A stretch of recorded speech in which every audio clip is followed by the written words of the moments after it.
I have nothing to do with Project 2025. I have nothing to do with Project 2025. Nothing to do with Project 2025. Honestly, don't worry. Trump is not implementing Project 2025. He's just implementing multiple rules and regulations from Project 2025, hiring multiple people who worked on Project 2025, and doing what Project 2025 says bar for bar. That is what some of you sound like. At what point are you going to realize that the lie detector has determined that it was a lie? Y'all, I know a lot of people are allergic to facts, and a lot of you guys, when you shake your head, it sounds like an empty bottle of Coke with a pebble going in between, just ding dong, ding dong, ding dong. The lights are on and I understand that nobody's home, but please come home, come to me. Let's talk through this video, because in this video, not only am I going to talk about how Project 2025 is very much being implemented, but I'm also going to talk about how we're about halfway there. If you haven't watched part 1 of the series yet, I highly recommend that you check that out first. And if you're like Friedrich here, who says and swears that Trump is not implementing Project 2025 and he would never let that happen, sit down, buckle up, and let's talk about it. Take some notes, because in this video, I'm going to break down just how far along Project 2025 really is, what actions Trump is already taking, and what I think you can do to prepare for it. Let's start with where we are today. According to the Project 2025 tracker, yes, there's a Project 2025 tracker. We are almost 37% of the way to full implementation, and by the time you watch this video, we might even be 50% or more towards implementation. The Trump administration, the second go around,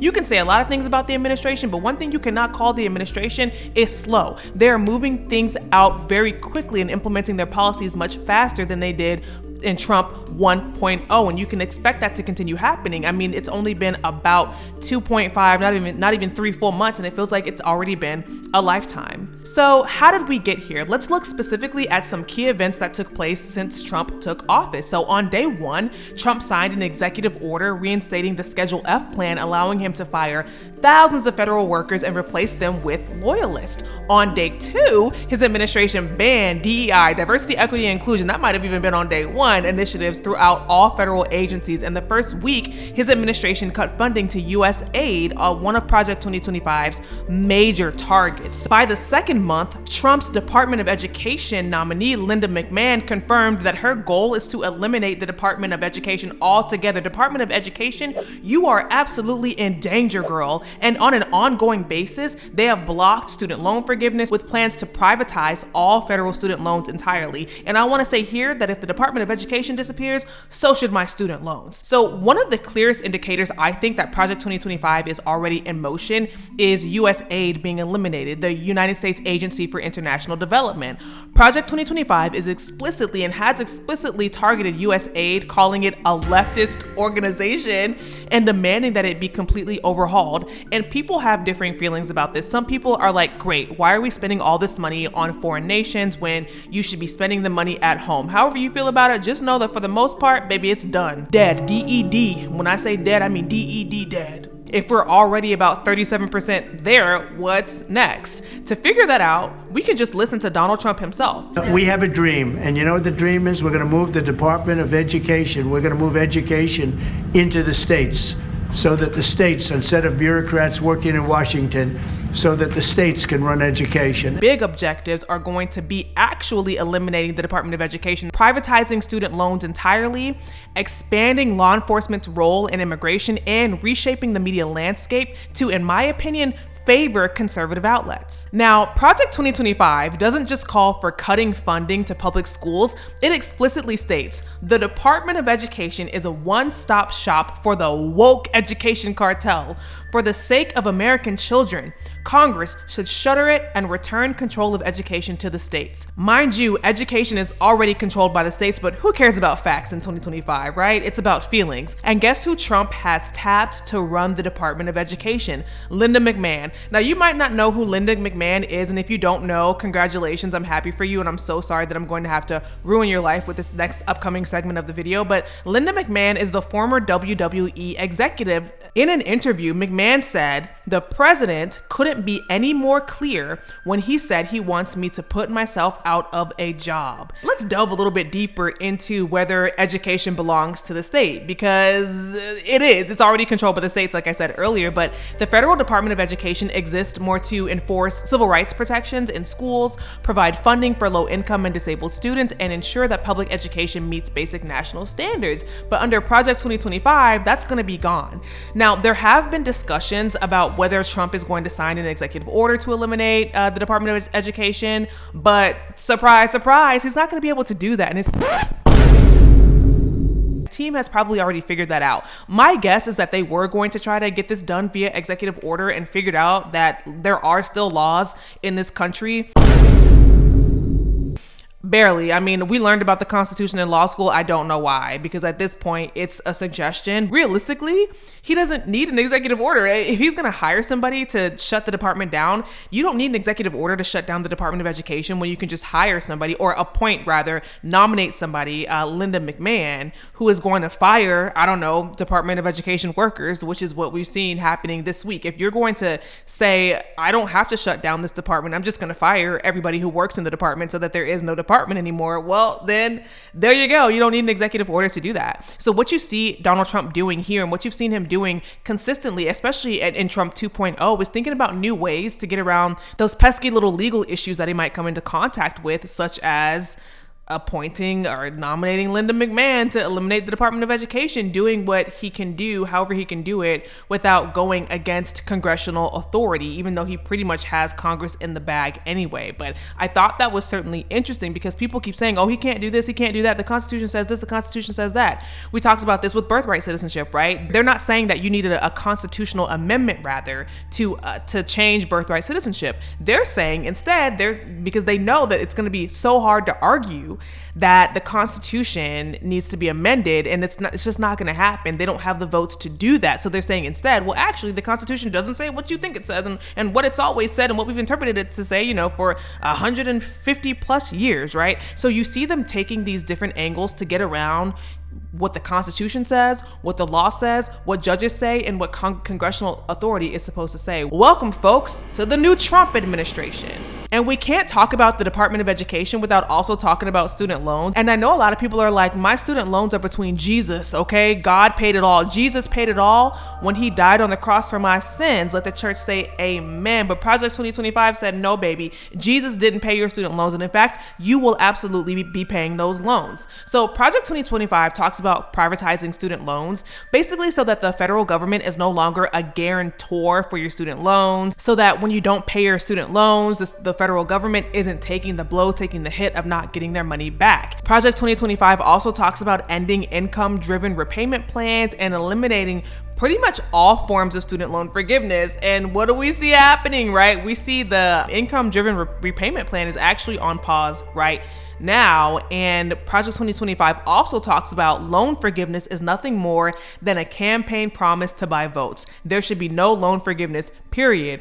Woo! They said, pay those loans and pay them now. So if new legislation passes, which they will probably need new legislation to pass in order to privatize student loans or end student loan forgiveness entirely. But if Project 2025 had it their way, then student loan forgiveness would be off the table permanently.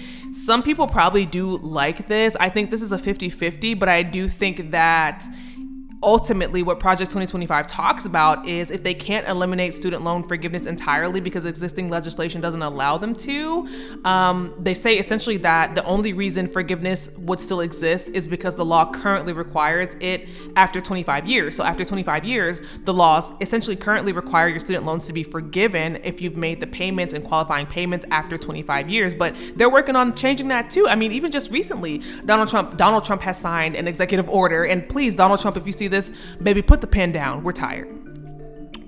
Give us a break. Give us a chance to catch up. Please let it rest. But he's signed an executive order saying essentially that if you're nonprofit, so there's the public service forgiveness program where if you work in public service for a certain amount of years, then you can have your student loans forgiven. He's limited this, saying that if you've worked with an organization that participates in what he might deem as, terrorist activities or activities that are in contradiction to what the administration believes that you should participate in, then you don't get your student loan forgiveness. So again, in line with Project 2025, we see the Trump administration limiting student loan forgiveness. And of course, immigration. You already know that if you are an immigrant in this country, undocumented or otherwise, you have 30 minutes, right? 30, yes. Project 2025 talks a lot about immigration, and it also specifically states that local and state police should be authorized to enforce federal immigration laws. I'm going to age myself here, and yes, I was practicing immigration law during the Mesozoic era, right? When the meteor crashed into the earth and all of the dinosaurs disappeared.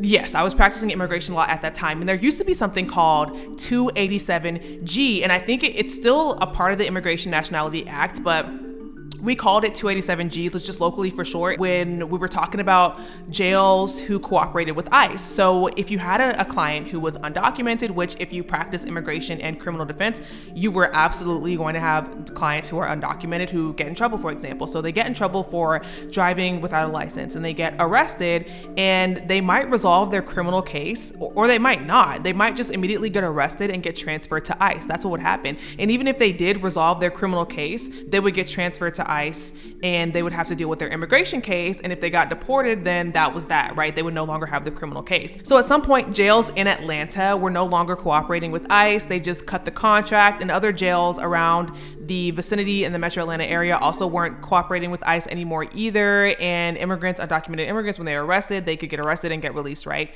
Now, the Trump administration and Project 2025 is saying, well, no, that shouldn't happen anymore, right? These local law enforcement agencies need to work directly with ICE when we have undocumented immigrants or immigrants in general. Even if you have documentation, even if you have a green card is way different from citizenship. A green card can be taken away. I think some people feel like when they get a green card, they're comfortable. They never have to apply for citizenship. No, when you have a green card, that can be snatched away. Just look at the recent story about the protester, which that's a whole different video for a whole different day. We do not have time to cover that in this video, but long story short, your green card can be revoked. So Project 2025 talks about how federal law enforcement and local law enforcement agencies need to work together. This definitely means increased deportations, more detentions at the state level, and less federal oversight on how immigrants are treated. And that's definitely already happening during throughout Trump's executive orders, and is going to continue to expand. Now, something Project 2025 also talks about is how the government should defund media outlets that basically don't serve conservative audiences or promote or support conservative ideas. Project 2025 talks a lot about PBS and NPR, like a lot. And Project 2025 essentially says that the audiences on those platforms are too liberal and they should be dismantled. So basically, Project 2025 is saying that these should not be government funded programs because they are pushing a left-wing ideology and people aren't paying to hear a left-wing ideology. Now, would they be saying the same thing if these two platforms pushed right-wing ideologies? Of course not, right? There would be no problems with that because, of course, when someone is saying what you want them to say, you're going to turn the other cheek, look the other way, and keep giving them money. But those are some of the things that Project 2025 talks about with PBS and NPR. And so what Project 2025 wants to do is for the White House to control government-funded media and revoke press credentials for outlets that don't support Trump's agenda and what they're doing. You already saw the AP got their credentials snatched because they refused to call the Gulf of Mexico the Gulf of America. So, I mean, it's what you're going to see. And you also saw, too, with the Trump's press secretary, Caroline, extending invitations to social media, podcasters, Instagrammers, TikTokers, and I don't know why. So some left-wing people applied for that. And if you're watching this video, I'm so sorry, Stink. I'm so sorry, Boogie, but I don't know why you ever thought you were going to get a press credential. Why did you think that? So what you saw were what Caroline did and what her team did, what the White House did, was they rotated out some of these legacy media outlets, the big legacy media outlets, and let in some of those right-wing podcasters because you're going to get rewarded. I mean, that's what the Trump administration does. Look, that's one thing I'll give it to them. When you are loyal to Donald Trump, when you are loyal to what he says, you will get your spot in the White House. And that's exactly what we're seeing happening right now. Beyond that, AP, I believe, did sue. They sued, and the court said, listen, we think the president is right to say, well, you just can't come on my private plane, or you can't come to these press briefings, right? We're not blocking you from anything else. We're blocking you from coming into these press briefings. And the court sided with Donald Trump. So Donald Trump, what you see is him taking these very aggressive, really pushing up. That's what he's doing. He's pushing up against the boundaries of the law, seeing what he can do, what can stick, and what won't stick. And this is something that you have not seen other presidents do. And definitely when Democrats are in office, they are not as aggressive as Donald Trump is being right now. They don't even try to go within the bounds or the limits of the law.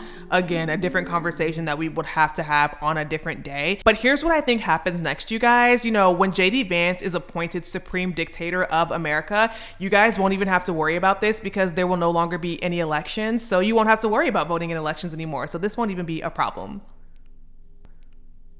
Okay, thanks guys. Bye. Thanks for tuning in. I'll see you in the next video. Don't forget to like and subscribe and follow the channel.